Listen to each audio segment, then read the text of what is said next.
Okay, so I'm working on a little variation particularly related to my driver. So the flaw I have is that as I try to go faster, I start rotating really a little bit ahead of my upper body too much, and I'm getting a little over the top, and this is falling behind and everything's going right. I'm sure you've all experienced this shot, right? You kind of push, slice off to the right. It's because you've gotten rotated too soon and your upper body basically can't catch up. So I was thinking about this, what Mike Austin said he did in his swing, and he's notable as being basically the longest driver ever to live. He would start a little throwing motion this way at the top of his swing. So he wasn't throwing at the ball. He was basically throwing it club that way, but when you think about it, if you throw that way, you're throwing onto the plane.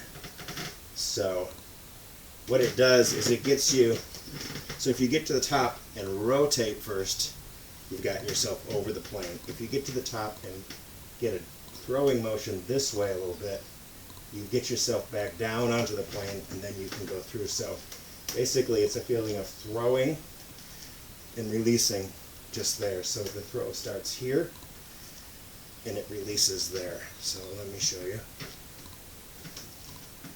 And you'll feel very obviously where your release is. It's when your right arm runs out and this has to go like that. So even if the little motion, if you just want to practice the feeling of a throw with your right arm, that's sort of speeding up your right arm past your left. All right. Now, we'll get a club. Where's my driver? All right. So again, here's the feeling. Because this will be blended, the feeling is I'm doing that at the top. Because this is blended with rotation, by the time this lands, I'm here. But it's just, it doesn't have to be strong. It's just a little bit of a, get it going. And I'll demonstrate. I'll try to do a very slow, smooth one.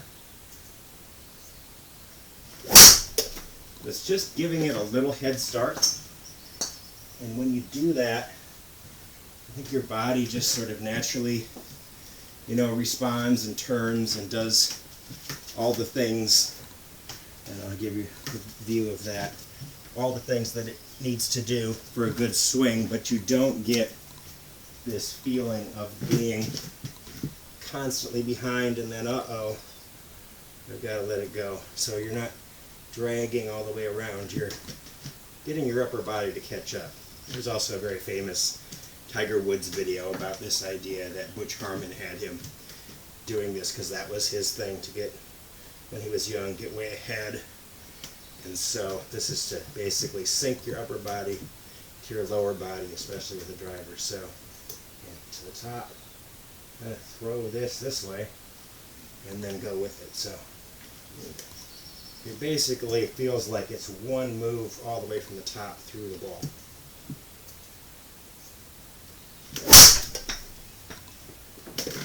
And for me at least, it makes syncing up my driver, and see that's pretty good, yeah, I get about 260 out of that, 265.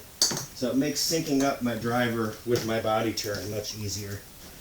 And I don't, at least right now, I'm not using that feeling too much with the rest of my clubs. But for some reason with the driver, it just feels like if I don't give it a little something at the beginning, it's never going to get there, and I can't really turn hard either. So try one, see if I can get as much as I have today. Bad. It's a little low.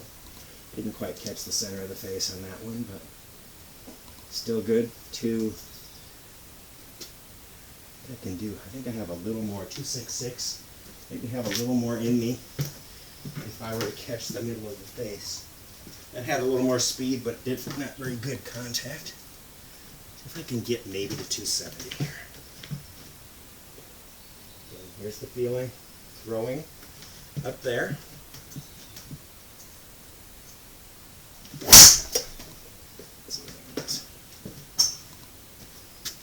That one felt good, although as you probably noticed, it's hard to tell. Yeah, it's all about the same. 2.6, 2.66. So anyway, not too bad.